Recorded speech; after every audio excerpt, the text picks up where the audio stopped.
तमिलनाडु की राजनीति में इस बार कहानी पूरी तरह बदलती नजर आ रही है।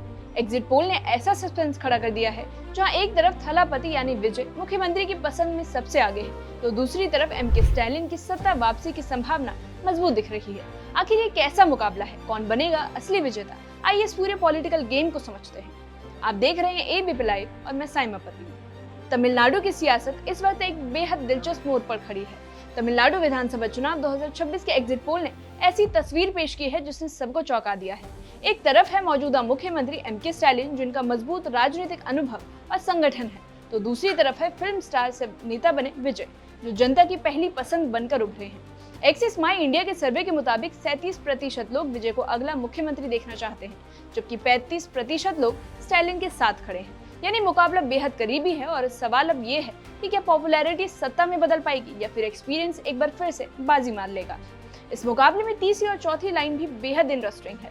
पूर्व मुख्यमंत्री के पलानीस्वामी को 22% लोगों का समर्थन मिला है, जो उन्हें रेस में बनाए रखता है, लेकिन टॉप से वो काफी पीछे है। वहीं के अन्नामलाई को सिर्फ 2% लोगों ने पसंद किया है, जो बीजेपी के लिए चुनौती का संकेत है। वहीं तमिलर काची के नेता सेंथ मिजन सीमन को 3% समर्थन मिला है, जबकि 1% लोग अभी भी तय नहीं कर पाए हैं। यानी मुकाबला भले ही टॉप पर सिमटा दिखे, लेकिन बाकी खिलाड़ी भी तस्वीर को दिलचस्प बना रहे हैं। अब सबसे बड़ा सवाल, आखिर तमिलनाडु में सरकार किसकी बनेगी? एग्जिट पोल के ज्यादातर आंकड़े ये संकेत दे रहे हैं कि डीएमके एमके स्टैलिन की अगुवाई में एक बार फिर सत्ता में लौट सकती है। यानी व्यक्तिगत पसंद में विजय आगे जरूर है, लेकिन सरकार बनाने की रेस में डीएमके का पलड़ा भारी है। हालांकि असली ट्विस्ट टीवीके को लेकर है। पहली बार चुनाव लड़ रही पार्टी अलग अलग सर्वे में अलग अलग तस्वीर पेश कर रही है। कहीं 18 से 24 सीटें, कहीं 16 से 26 सीटें। तो एक्सिस माई इंडिया के मुताबिक 98 से 120 सीटों तक का अनुमान है। अगर ये बड़ा आंकड़ा सही साबित होता है तो तमिलनाडु की राजनीति में एक बड़ा उलटफेर तय माना जाता है। एक्सिस माई इंडिया के एग्जिट पोल ने इस बार तमिलनाडु की सियासत को पूरी तरह बदल कर रख दिया है। अब मुकाबला सिर्फ डीएमके और एआईएडीएमके के बीच नहीं, बल्कि विजय के टीवीके ने भी एंट्री लेकर इस ट्रायंगुलर चैलेंज बना दिया है। अब तस्वीर ये बन रही है कि असली लड़ाई सीधे डीएमके प्लस और टीवीके के बीच सिमटती नजर आ रही है। सीटों के गणित पर नजर डाले तो डीएमके प्लस गठबंधन को 92 से 110 सीटें मिलने का अनुमान है। इस गठबंधन में Congress, DMDK, VCK, CPIM, CPI और आईयूएमएल जैसी पार्टियां शामिल हैं। यानी सत्ता में मौजूद खेमे की पकड़ अभी भी मजबूत है, लेकिन 118 के जादुई आंकड़े तक पहुंचने के लिए उसे कड़ी मेहनत करनी पड़ सकती है। वहीं दूसरी ओर सबसे बड़ा सरप्राइज बनकर उभरी है टीवीके, जिसकी अगुवाई विजय कर रहे हैं। एग्जिट पोल के मुताबिक इस नई पार्टी को 98 से 120 सीटें मिलने का अनुमान है। यह आंकड़ा इसलिए भी चौंकाने वाला है क्योंकि टीवीके पहली बार चुनाव लड़ रही है और सीधे सत्ता के करीब पहुंचती दिख रही है। अगर ये अनुमान सही साबित होते हैं तो तमिलनाडु की राजनीति में बड़ा बदलाव तय है। वहीं एआईएडीएमके प्लस गठबंधन इस बार कमजोर नजर आ रहा है। बीजेपी, पीएमके और एएमएमके के साथ होने के बावजूद इसे सिर्फ 22 से 32 सीटें मिलने का अनुमान है, जो बताता है कि पारंपरिक विपक्ष इस बार प्रभावी चुनौती देने में पिछड़ गया है। वहीं मुख्यमंत्री की पसंद के सवाल पर तस्वीर और भी दिलचस्प है। एग्जिट पोल के मुताबिक विजय 37% समर्थन के साथ सबसे आगे है, यानी जनता उन्हें नए चेहरे के तौर पर देखना चाहती है। वहीं मौजूदा मुख्यमंत्री एमके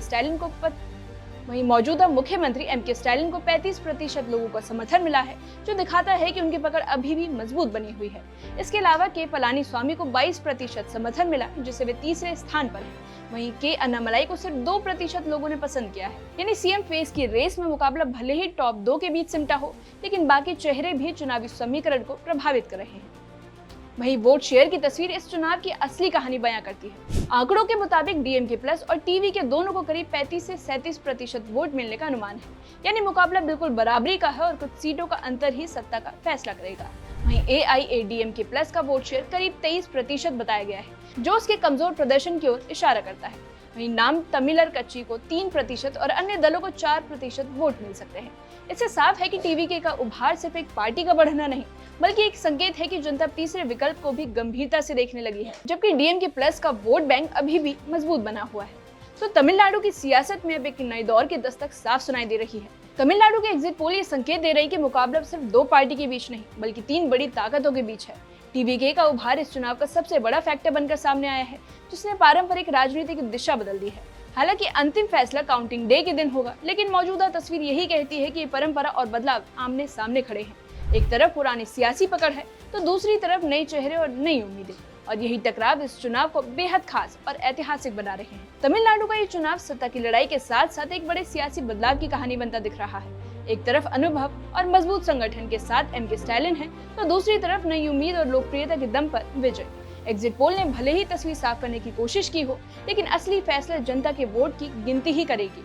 अब नजरें सिर्फ रिजल्ट डे पर टिकी है, जहां तय होगा कि तमिलनाडु में परंपरा जीतती है या फिर बदलाव इतिहास रच देता है।